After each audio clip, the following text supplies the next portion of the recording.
Assalamualaikum, Football United, ringan amatiran ala gua. Ada news update amatiran ala gua ya dari beberapa sumber, utamanya dari Twitter. Seperti biasa, gua serahkan lagi kepada sobat Football United, mau percaya mau enggak, gua hanya menyampaikan dan akan gua berikan opini juga ya. Oke, kabar pertama dari United Plug diambil dari Gianluca Di Marzio. Dia mengatakan kalau saya tidak akan kaget kalau Manchester United akan berburu Victor Osimhen lagi atau bermain untuk mendapatkan Victor Osimhen lagi karena mereka menginginkan sang pemain di awal musim ini. Tapi Manchester United harus membayar setidaknya 120 juta euro. Gue ulangi lagi, 120 juta euro untuk dia. Tapi klub-klub Premier League punya opsi dan itu bisa saja terjadi. Manchester United jelas ingin mendapatkan Victor Osimhen dan juga ada beberapa klub lain yang juga punya rencana yang sama. Ditambahkan ya, Gianluca Di Marzio mengatakan kalau Napoli mendapatkan Scudetto musim ini, besar kemungkinan mereka juga akan mempersilahkan sang pemain ya, Victor Osimhen ini untuk mencari klub baru. Wow, ini menarik menurut gua. Tapi harganya juga sangat menarik, 120 juta dengan pemain yang dia bermain bagus di Napoli utamanya musim ini dan juga mungkin musim lalu. Tapi bermain di kompetisi berbeda dari Serie A ke Premier League. Ini ada perbedaan yang harus dilalui oleh sang pemain ya. Begitupun juga klub, dari klub Italia, Napoli ke Manchester United dengan karakteristik, dengan sosialnya, dengan situasinya yang berbeda. Ini juga merupakan tantangan bagi sang pemain. Kalau memang benar kabar ini, Manchester United menginginkan, di samping juga harganya ya, 120 juta. Ini akan sangat tergantung dengan pemilik baru dari Manchester United. Bagaimana rencana membangun skuadnya utamanya dan investasinya nanti ke skuad ya. Di samping juga kan dia harus berinvestasi atau memperbaiki banyak hal, Carrington, stadion dan lain-lain. Jadi akan terkait banyak dengan siapa pemilik baru dari Manchester United dan terakhir tentunya seorang Erik ten Hag. Kabar lainnya dari Mark Odgan mengatakan kalau Borussia Dortmund sepertinya akan jadi tujuan dari Elanga. Everton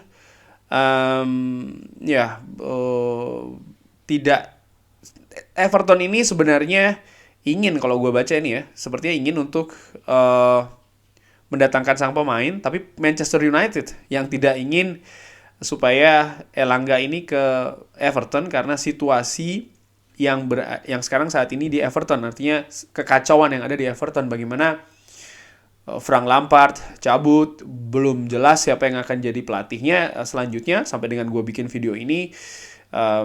Dan juga peringkat ya kan, performa dari Everton sendiri, dan oleh karena itulah nampaknya menurut Mark Organ ini Manchester United mungkin lebih juga memilih supaya Elanga ke klub lain. Dan Borussia Dortmund dikabarkan sebelumnya berminat untuk mendatangkan Anthony Elanga, pemain yang musim lalu tampil bagus, musim ini ada penurunan, tapi bukan berarti terus harus divonis dia sudah mentok dan lain-lain. Kalau menurut gua harus hati-hati, kenapa sang pemain ini masih sangat muda.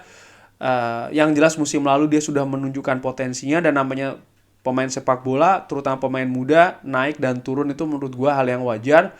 Tinggal bagaimana dia bisa meningkatkan lagi konsistensinya dan juga performanya paling tidak ya. Dan mendapatkan menit bermain atau dengan menit bermain yang lebih banyak lagi frekuensinya, bisa jadi akan memperbaiki performa dan juga konsistensi dari Anthony Elanga. Sehingga kalau seandainya memang solusinya dilihat saat ini adalah keluar dengan status pinjaman, kenapa tidak ya menurut gue. Dari ESPN mengatakan kalau Old Trafford atau Manchester United ini sangat percaya diri akan mendapatkan sponsor untuk menggantikan tim viewer. Tim viewer kan sudah selesai dengan Manchester United. Bahkan Manchester United sudah mengembalikan uang sponsorshipnya kalau tidak salah. Hanya saja tim viewer masih akan ada di jersey Manchester United sampai dengan Manchester United mendapatkan sponsor baru. Dan menurut gue sponsor baru nanti itu akan terkait dengan pemilik baru sih. Karena klub sebesar Manchester United, salah satu klub global, branding terbesar di dunia, tentu saja banyak sponsor yang ingin masuk, ya kan. Hanya saja sponsor juga butuh kejelasan bagaimana ya terkait dengan manajemen, dan ini juga akan sangat terkait ketat dengan siapa pemilik baru dari Manchester United. Kabar lainnya ini terkait dengan Denzel Dumfries yang dikabarkan diminati oleh beberapa klub. Bahkan sang agen ini sudah terbang ke UK untuk mengadakan pembicaraan dengan Chelsea, Newcastle, dan juga Manchester United. Harganya ini sekitar 30 juta pounds untuk musim panas ini. Menurut gue situasi bek kanan Manchester United sejauh ini sih oke, ya, melihat penampilan terakhir dari Diogo Dalot sebelum cedera, peningkatannya luar biasa. Dan juga Aaron Wan-Bissaka, ketika Diogo Dalot absen, Aaron Wan-Bissaka menurut gue sejauh ini setelah Piala Dunia mampu mengawal sisi kanan Manchester United dengan baik, ya, terutama ketika bertahan dan juga ketika menyerang, walaupun belum se-excellent Diogo Dalot menurut gue, tapi ada peningkatan lah ya dari Aaron Wan-Bissaka. Dan kalau Erik ten Hag melihat penampilan Aaron Wan-Bissaka ini oke, bukan tidak mungkin akan diperpanjang lagi. Dan kalau seandainya yang didatangkan adalah Denzel Dumfries, kalau menurut gue dengan amatiran, gue jadi khawatir sih kalau seandainya memang Aaron Wan-Bissaka ini cabut, ya, lalu didatangkanlah penggantinya itu adalah Denzel Dumfries.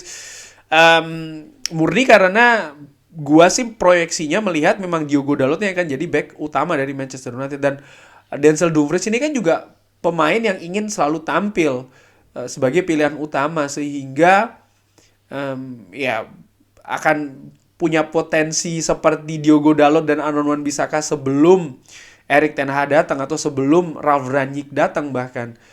Dan gua sih merasa memang atau berpikir, ya, Diogo Dalot ini porsinya harus diberikan yang lebih banyak sih saat ini melihat perkembangan yang luar biasa.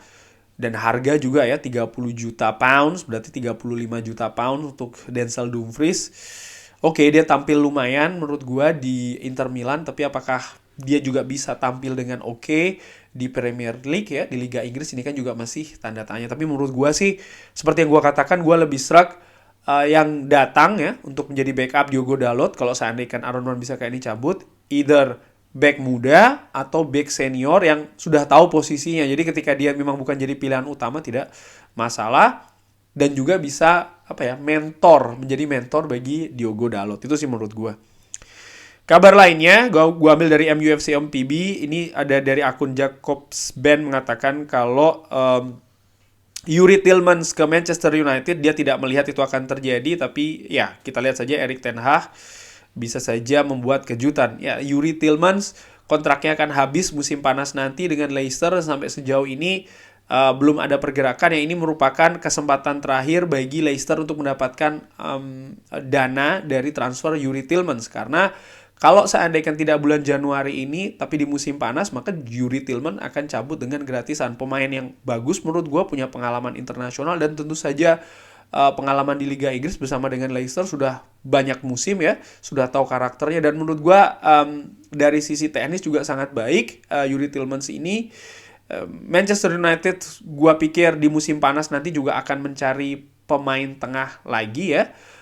Cuman gue nggak tahu nih Erik ten Hag punya nggak nih gambaran untuk seorang Yuri Tillmans yang menurut gue bisa bermain sebagai nomor 6 juga sih, dan dia punya pengalaman untuk bermain di posisi tersebut di timnya sekarang ini menurut gue, ya, dengan amatiran di Leicester. Cuman sekali lagi, Erik ten Hag punya nggak nih gambaran tim lini tengah Manchester United dengan seorang Yuri Tillmans. Jadon Sancho, ini gue ambil dari Man United, akun ofisialnya, kembali lagi sudah berlatih, nampaknya sudah semakin reguler berlatih dengan tim Manchester United. Menurut gue ini tinggal menunggu waktu saja, Jadon Sancho akan segera tampil kembali di atas lapangan dengan Manchester United. Kabar lainnya, Marcus Rashford ini menjadi nominasi untuk mendapatkan pemain terbaik, ya, untuk bulan ini. Dan ini akan menjadi, kalau dia mendapatkan gelar ini, maka akan menjadi 2 sepanjang musim ini. Sejauh ini Marcus Rashford tampil cukup luar biasa, sangat luar biasa, bahkan fantastis. Berapa gol yang dibuat secara berturut-turut, hanya 1 dia gagal, ya kan. Gua lupa ketika melawan siapa itu dia gagal untuk menciptakan gol, tapi selebihnya dia selalu bisa mencetak gol. Dan ini tentu saja bukan hal yang mudah ya bagi Marcus Rashford untuk bisa secara konsisten terus menciptakan gol bagi Manchester United di banyak pertandingan menurut gua. Ya, dia hanya tidak mencetak gol ketika menghadapi Crystal Palace, menghadapi Nottingham Forest, Arsenal, Manchester City, Charlton, Everton, Bournemouth, Wolves, Nottingham Forest, dan juga Burnley. Luar biasa. Dan menurut gue sih dia akan mendapatkan, mudah-mudahan ya, Marcus Rashford. Dan semoga juga dia terus bisa konsisten karena menjadi mesin gol dari Manchester United musim ini. Kabar terakhir, ini rumor, gosip menurut gue ya, Manchester United, Chelsea, Arsenal dikabarkan telah melakukan pembicaraan terkait dengan Dusan Vlahovic. Juventus dikabarkan akan menjual pemain ini senilai 90 juta euro musim panas. Wow, harganya mahal bener, 90 juta euro. Dusan Vlahovic, pemain yang sempat dirumorkan atau diisukan diminati oleh Arsenal. Ralf Rangnick juga dikabarkan pernah merekomendasikan nama ini di bulan Januari tahun lalu. Tapi harganya 90 juta euro. Dan gue pernah bikin video juga ya terkait dengan situasi di Juventus. Ini besar kemungkinan akan ada beberapa pemain mungkin akan meninggalkan Juventus.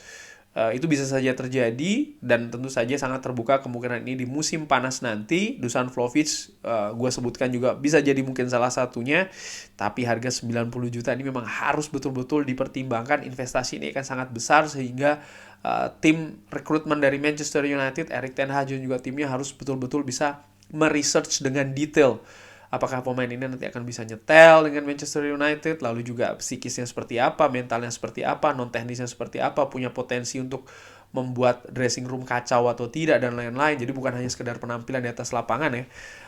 Kalau sekedar hanya penampilan di atas lapangan, gue menilai dia penyerang yang bagus, penyerang yang berteknik tinggi. Walaupun demikian juga gue tidak melihat, atau gue melihat yang lain juga.